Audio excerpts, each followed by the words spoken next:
May 21st, Showtime Championship Boxing comes at you from Arizona, basically the home state and hometown of David Benavidez. And David Benavidez is taking on David Lemieux. This is a really good fight there at 168. That's right. I mean, look, obviously, David's angling for one of the big fights, a super fight in the division. This is the next best thing. Two of the biggest punchers in that division. That's one where I think the ref can just take a coffee break for that fight. You know what those guys are going to do. There's not going to be a lot of movement. There's not going to be a lot of dancing. They're going to slug it out in the middle of the ring. And there on the undercard, again, we're highlighting another young prospect, Yoelvis Gomez, a Cuban 154-pounder, 5-0, 5 KOs, some highlight reel knockouts as part of that, taking on the veteran Jorge Cota. And that will be an all-action card. That's the goal there. And the interesting thing, I think, with Benavidez and Lemieux, especially with all the chatter that's going on surrounding Caleb Plant and Andre Durrell, it looks like that fight is basically going to be made, and maybe the winners of Durrell Plant, it seems, will finally be facing Benavidez Lemieux. Yeah, that's definitely one of the possibilities. I mean, look, as soon as we announce this one, we're on to August, September, October, November. Yeah. So, the reality is, we want to stay well ahead of the schedule and be able to start looking even further beyond July. That's fantastic. Okay, so then the following week on May 28th, Showtime pay-per-view, and I love this because we finally get to go to New York, Barclays Center, Brooklyn, New York, and it is the return of Gervonta Tank Davis, and he's taking on Rolly Romero. And look, this was a fight that was supposed to happen in the past, but these guys are going to finally get it on. By the way, this is going to be the first fight back at Barclays Center since March of 2020. It's been a long time since the Barclays Center has had some boxing. And not only you got Tank in New York, but this is the place where he won his first world title. Remember that Jose Pedraza fight that we Right, that was certainly a memorable fight. He was on the undercard there on a really great card. I think it was a Charlo headline fight, which, in retrospect, you look back and you had Charlo and Tank on the same card at Barclays Center, phenomenal card. And, coming back and headlining, we're thrilled to be back at Barclays Center. They're one of the strongest supporters of Showtime Boxing over the last 5-6 years. And I couldn't think of a better place for a fight like that.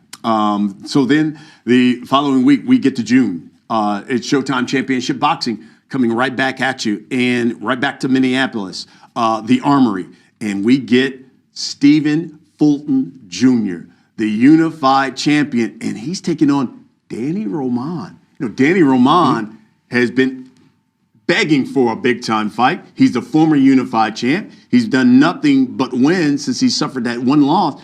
And now, all of a sudden, he gets in with the current unified champ, and Stephen Fulton Jr. Right, and here we go again. Evenly matched fights between top-tier fighters. And it doesn't get better. That's one of, if you had to pick 2 or 3 favorites on this, at least for me personally, it's tough because there's so many good fights. But when you look at certain ones, you're like, there's just no way that this isn't an exciting fight. And this is one of those. With the style matchup between Fulton and Roman, the skill level of those 2 guys, 2 belts on the line, there's no way that that's not a Fight of the Year candidate. And then a couple of weeks later in June, Showtime Championship Boxing comes your way from Houston, Texas, the Toyota Center. And on Juneteenth, by the way, which is something that Jermall Charlo started doing just last year, said he wanted to continue to do that, make it an annual thing to fight on Juneteenth, which is obviously very big there in Texas. He has his fight, Masij Sulecki. So talk to me about this fight, Charlo defending his title at 160. Yeah, the reality is, there's been a lot of discussion. I'm sure there'll be some questions when we get to the media portion of this about, Charlo's journey to this fight, and happy to discuss those. But the reality is, when a super fight like a Canelo versus Charlo fight falls apart, you just have to regroup, move to the next best thing, whether it's, it's going to be Munguia or in this case, Sulecki. Sulecki is a proven contender, a veteran, only 2 losses to 2 of the best guys in the division, in Danny Jacobs and Billy Joe Saunders. So, this is, I know everybody wanted Canelo Charlo, and, I still want that too. I know Jermall, more than anybody, wants that fight. But this is a really good alternative here, and a quality test there in Houston. But before we move on, let me ask you about Munguia, because it seemed as if then Charlo Munguia was going to happen. Do you think Munguia and his team wanted that fight? I have no doubt that Munguia wants a fight. First of all, I would never question the heart of a fighter, and certainly someone as accomplished as Munguia. But Munguia had a deal. He reached agreement. He had accepted the terms of the fight. So I have no doubt, he negotiated out, accepted it, said, okay, I'm willing to participate in this fight in these terms. So for us, his part was done. He accepted the fight. Things broke down over networks and Munguia's promoters request that we bring in another platform to collaborate with. We can get into some of the details on that, but the reality, it just didn't make sense. We tried to make some concessions, alternating, we get the fight and, Munguia's network can get the rematch. Ultimately, that never got anywhere, and we weren't able to reach agreement. So we've got to move on and get Jamal the best available fight after that. And I think sometimes that's sad that sometimes in this sport, the promoters, when they get involved, things go left. So we go to July, and we're in the heart of the summer, and we're in a great fighting city of San Antonio, Texas. And Mark Magsayo, who we saw dethrone Gary Russell Jr. and take that featherweight title, the WBC featherweight title, gets his first title defense against the unbeaten Ray Vargas. Another one, I'd hate to keep going back to the well, but evenly matched fights among top-tier fighters. Magsayo, brand new titleist. Ray Vargas, established veteran. I don't know how that fight's going to go. It's a 50-50 fight, and that's what we set out to do, and I think we, without patting ourselves on the back too much, I think we achieved that. Top fighters fighting top fighters. Yeah, this is fantastic. I mean, you look at this here, and we've laid out here over the next basically, few months here, a number of high-stakes, meaningful fights. I know there are people have umpteen questions for you.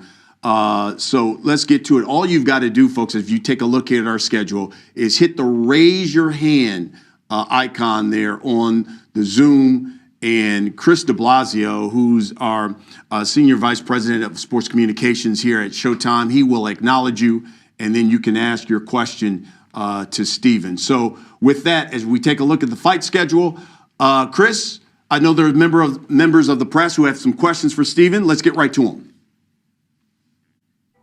Okay, we'll take our next question from Kirk Jackson. Kirk, go ahead. Thank you for your time.